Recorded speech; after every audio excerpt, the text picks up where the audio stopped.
Hey guys, good morning. So today's project is starting a hedge behind our greenhouse. This isn't going to be a super spectacular before and after project just because our greenhouse is still in process of being built. It's kind of midway done. So you can see we've got landscape fabric down. We have our top dress coming in the next day or two, so I thought it'd be a great idea to get these in the ground. So I'm planting North Pole arborvitaes. Arborvitae is the way we pronounce the name in my area. Arborvitae is another way I've heard it, which is probably proper, but I'm going with what I know here. So this is a perfect evergreen for this area because I've only got 12 feet from the back of the greenhouse to the fence, and these grow 10 to 15 feet tall and only 3 to 5 feet wide. And finding evergreens that are narrow for a hedge or a privacy screen is really, it's few and far between to find evergreens that'll do that. So the main goal of this video, what I really wanted to talk to you guys about was this plant, because maybe you have a small area in your garden where you want a hedge and you haven't been able to really decide on something that stays narrow enough that gives you that nice screen. So let me talk to you a little bit about spacing. So I actually have 36 feet here from the corner of the fence to our wood pile, and I eventually want the whole thing filled up with these. I only have 5 on hand, so I'm just getting started. So what I'm going to do, since these grow 3 to 5 feet wide, I'm going to be placing them about every 3.5 feet because I do want it to be a tight hedge. So I just wanted to touch on that a little bit. If you go to 5 feet, they'll just kind of barely touch. If you go further than that, it'll be more of an accent evergreen. But I wouldn't go any closer than 3 feet. Usually on annuals and perennials you can fudge the spacing a little bit more, but anything that gets big, trees, shrubs, evergreens like that, you want to make sure that you're spacing them properly so they stay healthy. So I'm going to go ahead and get these all planted, and I'll share a little bit about the process, about how I do that as I go, and then I kind of wanted to share a few more cool things about this evergreen. So first I'll cut an X in the landscape fabric, making sure that the center of my X is right where I want the center of my plant to go. Then I'll pull back the flaps, tucking them under so they're out of my way. Then I'll dig the holes, making sure they're about the same depth as the can that the plant is in, but about twice as wide. Now I'm going to plant, making sure to rough up the root system just a bit if needed.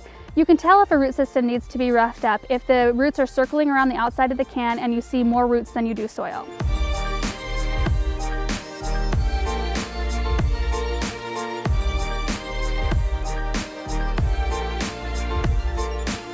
When I'm done planting, I like to water them in really well before I replace landscape fabric to make sure as the soil settles that there are no low spots. If there are low spots, I'll go ahead and add in a little bit more soil.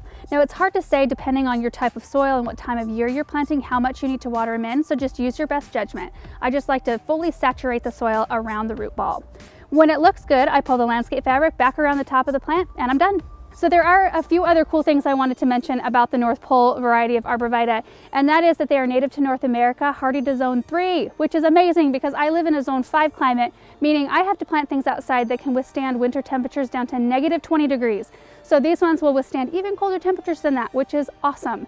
They also resist winter burn, which that is great, especially for where I planted these because these are fairly exposed out here. So I need something that can stand that wintertime temperature, the glare off the snow, the wind, that kind of thing. These will do really, really well back here. The other thing that I especially like about these is that they're great for cutting for holiday projects. So I probably won't cut on these for a couple years because I do want them to grow and fill in, but as they get a little bit of size on them, I'll probably sneak around to the backside and start cutting off branches and use them in garlands and wreaths. And in fact, I did some projects with some of these incorporated last year and they looked amazing. They've got a really nice soft texture and a really nice fragrance. So they're great for that. And that's something I always think about when I'm out planting new things in the garden. Like, is this a multitasking plant? Can I use this for something other than just how it looks out in the garden? Like, can I use it in holiday projects? Or does it attract pollinators or whatever else, it might be? I love that I can use it for an evergreen hedge that's beautiful, plus I can use it for holiday projects later. One other thing I did want to mention about arborvitae is that they are not deer resistant. I've been asked that a lot lately. These ones, if you have problem with deer, is probably not the best variety to plant. I'd probably go with something in the juniper family.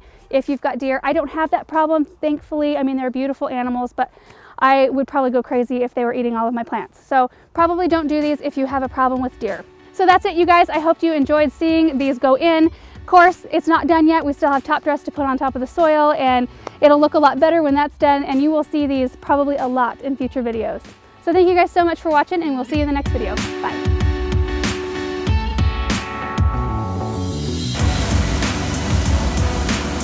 We just got our first load of gravel in and spread out. I think they needed to go get a little bit more to finish the side here and then the very end. But I am so excited. It looks so much nicer than dirt and then landscape fabric. So I'm really excited for this thing to be done. It's looking so great.